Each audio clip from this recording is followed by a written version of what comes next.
네, 이슈 인터뷰 코너입니다. 원래 이게 프로그램 중간에 가는데, 그 인터뷰에 그 사정으로 좀 제일 마지막에 배치가 됐습니다. 자, 2029년 조기 개항을 못 박았던 가덕도 신공항. 이게 예정보다 늦게 문을 열 가능성이 커졌다는 소식.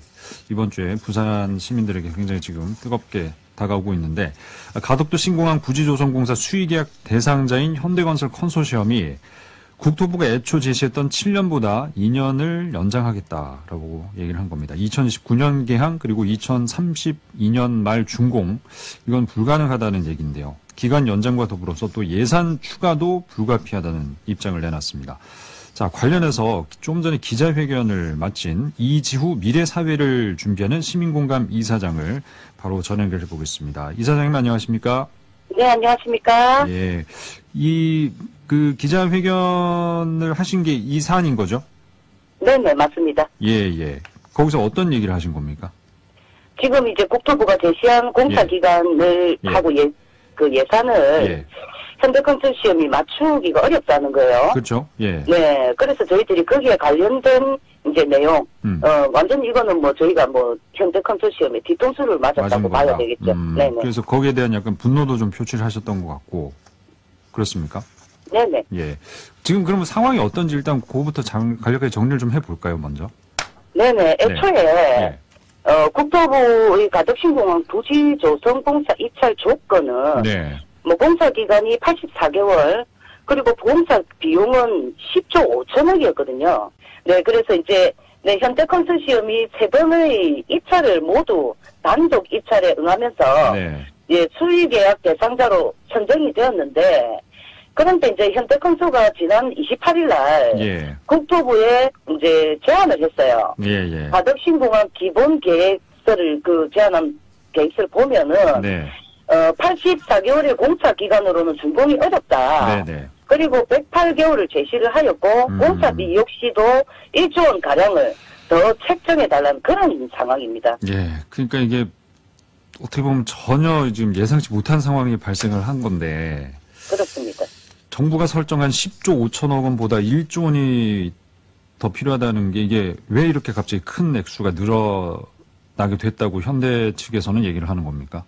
현대 측에서는 아직까지 거기에 대한 이야기는 없고요. 이제 저희가 이제 그러면 정확한 어떤 이유나 근거 없이 1조 원 더 필요하다 이렇게 그래서 저희가 오늘 저희가 기자회견에서도 현대컨소시엄이 이렇게 제시한 부분에 대해서 투명하게 뭐 때문에 이렇게 제시를 했는지 이 시민사회나 또 국토부에 명확하게 내용을 입장 표명을 해야 된다는 것을 좀 압박을 했습니다.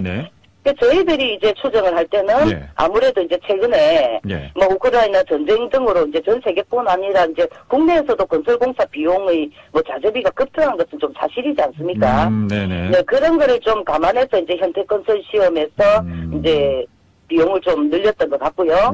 그다음에 이제 자기들이 이야기하는 108개월 공사, 이 공기가 늘어나면 인건비 역시 부수적으로 또 늘어나지 않습니까? 이런 부분들을 좀 하지 않았나 싶은데 이 부분에 대한 건 자기들이 명확한 입장 표명을 해야 된다 여기입니다. 그렇군요. 입찰에 뛰어들 당시보다 지금 뭐 여러 가지 상황이 좀 변했고 그래서 다시 한번 계산기를 두드려 봤더니 1조 원 좀 더 들 것 같고 기간도 2년 더 늘어날 것이다. 지금 이런 입장인 건데 그러면은 글쎄요 이게 너무나 차이가 나는 거 아니겠습니까? 그 입찰 과정과 우선 협상 대상 자격 여부 이거 논란이 있을 수밖에 없는 거 아닙니까? 이러면 이거는 당연히 논란이 될 수밖에 없는 게 이제 현대컨소시엄은 국토부가 제시한 2029년 적기 개항 그리고 공사비 10조 5천억이라는 단서 조항을 인지하고 세 번이나 단독 입찰에 나섰었고요. 그 입찰 과정에서 그 조건이 바뀌진 않았지 않습니까? 전혀 바뀌지 않았습니다. 그대로입니다. 그러니까요. 네, 그리고 저희가 원래 입찰 조건은 입찰 경쟁 입찰이거든요. 그렇죠. 그런데도 불구하고 수의 계약으로 우선 협상 대상자로 선정이 되었는데 이제 와서 그 모든 단서 조항들을 부정하는 행위지 않습니까? 그럼 더군다나 이거는 수의 계약이기 때문에 당연히 논란이 될 수밖에 없는 상황입니다. 네, 그러니까 이렇게 바뀐 사실이 지난 28일 국토부에 제출한 가덕신공항 기본계획안 거기에 이제 들어가 있던 거 아닙니까? 네네 맞습니다. 국토부는 가만히 있다가 이 어떤 기본 계획안 받아들였을 때 굉장히 좀 당황스러웠을 것 같은데 국토부 입장은 어떻습니까? 네, 국토부도 이제 상당히 당황한 상태이고요. 멘붕 상태라고 봐야 되겠죠. 네, 국책사업의 경우에 뭐 작은 금액의 공사에서도 반드시 입찰 경쟁을 통해서 공사를 선정하게 되어 있지 않습니까? 그런데 이거는 뭐 앞에서도 밝혔듯 10조 5천억이라는 그냥 지금 대형 국책 사업이거든요. 맞습니다. 당연히 수요 계약이 사실은 될 수 없는 상황인데, 근데 이제 대한민국 건설사의 상황이 2개 이상의 뭐 컨소시엄 구성하기 어렵다는 대기업들의 주장을 이제 좀 받아들였고, 그래서 수요 계약 논란에도 우선 협상 대상자로 선정을 했는데 완전히 지금 우리는 뒤통수를 맞은 거고요. 그 대기업의 주장을 받아들였던 이유 중에 하나가 빨리 시공사를 선정해서 우리가 좀 적기 개항하겠다 이런 뜻이었거든요. 그런데 지금의 주장은 뭐 공사 기간도 또 비용도 늘려달라. 그러면 우리가 이렇게 수의 계약을 해서 굳이 무리했을 이유가 없지 않습니까? 네. 그래서 국토부는 현대 컨소시엄 입장은 수용 불가라는 입장을 밝혔고요. 아, 그렇습니까? 보완되지 않으면 플랜 B를 추진할 수밖에 없다라는 입장을 밝혔는데 여기서 플랜 B는 플랜 B가 있습니까? 뭐 다시 입찰을 다시 한다든지 그런 내용일 수 있을 것 같습니다. 다시 3번이나 했는데 없어서 이제 현대건설 컨소시엄과 할 수밖에 없었던 상황 아닙니까? 경쟁 입찰이 안 됐었던 상황이고. 그럼 또 이렇게 입찰 공고를 한다고 해서 또 상황이 완전 달라질까? 이게 좀 걱정스러운데 글쎄요. 이 실질적인 해결책은 뭐라고 보고 계십니까? 그래서 이제 이게 이제 지금 현대 컨소시엄이 들고 나오는 어찌 보면 고질적인 어떤 대기업의 행포로밖에 볼 수 없는데요. 우리 아니면 뭐 할 사람이 없다. 약간 이런 입장인 입찰 조건을 다 알고 자기들이 참여했으면서 이제 와서는 뭐 이거 세 번의 유찰을 겪으면서 우리가 너무 많은 시간을 흘려버렸고 지금 착공에도 사실은 너무 빠듯한 시기거든요. 근데 이제 우리 아니면 대안이 있나 이런 지금 몽비를 지금 부리는 것이고요.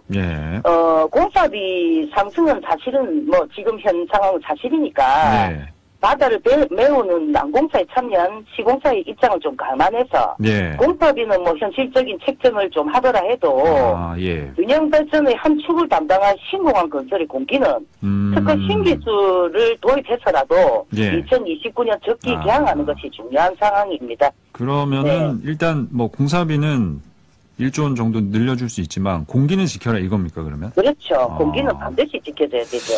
알겠습니다. 지금 부산시 그리고 부산시에 있는 정치권 이 부분은 이쪽에서는 어떻게 좀 대응을 하고 있습니까? 지금 부산시도 사실은 이건 관리 감독을 해야 되는 주체로서 사실은 이런 상황들을 인지했다면 무능력한 거고요. 몰랐다면 지금이라도 바로 잡아야 되거든요. 그래서 정치권이나 이 부산시 국토부에서도 이런 부분을 면밀히 살펴서 현대 컨소시엄의 책임을 물어야 하고요. 그리고 하나 이제 가덕도 신공항 건설에서 중요한 부분을 또 이제 뭐 정치권에서도 좀 우리가 건의를 하는 것은 뭐 국제공항으로서의 뭐 대형 항공기 이륙을 위해서 저희가 3,500m의 활주로를 적용을 했는데 최근 활주로 사고가 많았지 않습니까? 그래서 이 활주로 길이의 종단 안전구역이 중요함을 우리가 알게 되었고 그래서 종단 안전구역 확대를 좀 보강해야 되고요. 그다음에 이제 활주로가 45m 너무 위험합니다. 대형 항공기에서. 그래서 60m 변경.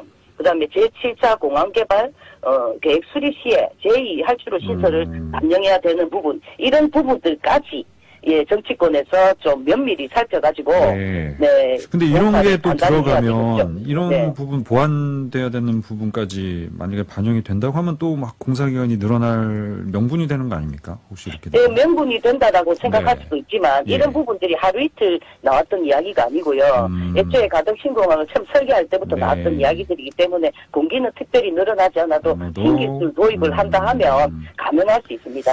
알겠습니다. 자, 그리고 지속 가능한 가덕 신공항에 대한 요구가 거세지 않습니까? 그래서 역시 에어부산 분리매각 요구도 함께 좀 계속 진행이 되고 있는 상황입니까? 어떻습니까? 지금 이거는? 이게 참 안타깝게도 지금은 이제 모든 것이 대한항공의 결정 권한으로 넘어간 상황이라서 사실은 분리매각도 통합 LCC 본사 유치도 그 어느 것도 좀 쉽지 않은 상황이 됐고요. 그럼 아예 물건도 같습니까? 그러면? 뭐 물건도 같다라고 사실은 봐야 되는 겁니다. 그러면 이 네. 상황에서는 뭐 어떻게 다른 대안이 있을까요? 그래서 이제 뭐 네. 대한항공은 네. 듀얼 협업 제안을 했고요. 부산시는 좀 긍정적인 검토를 하는 분위기지만 저희는 시민들이나 저희 시민단체에서는 이건 일고의 가치도 없다라고 여기고 있고요. 네. 에어 부산 분리 매각 혹은 지역 주체의 신생항공사 부산에어 설립이 이게 중요하다라는 상황이고 네. 이것을 지금 여야 대선 후보에게 제안을 한 상황입니다. 아, 예, 알겠습니다. 네네. 지금 뭐 가덕신공항 개항 그리고 에어부산 분리매각까지 저희가 한번 들어봤습니다. 이지우 미래의 사회를 준비하는 시민공감 이사장이었습니다. 오늘 말씀 고맙습니다. 감사합니다. 네.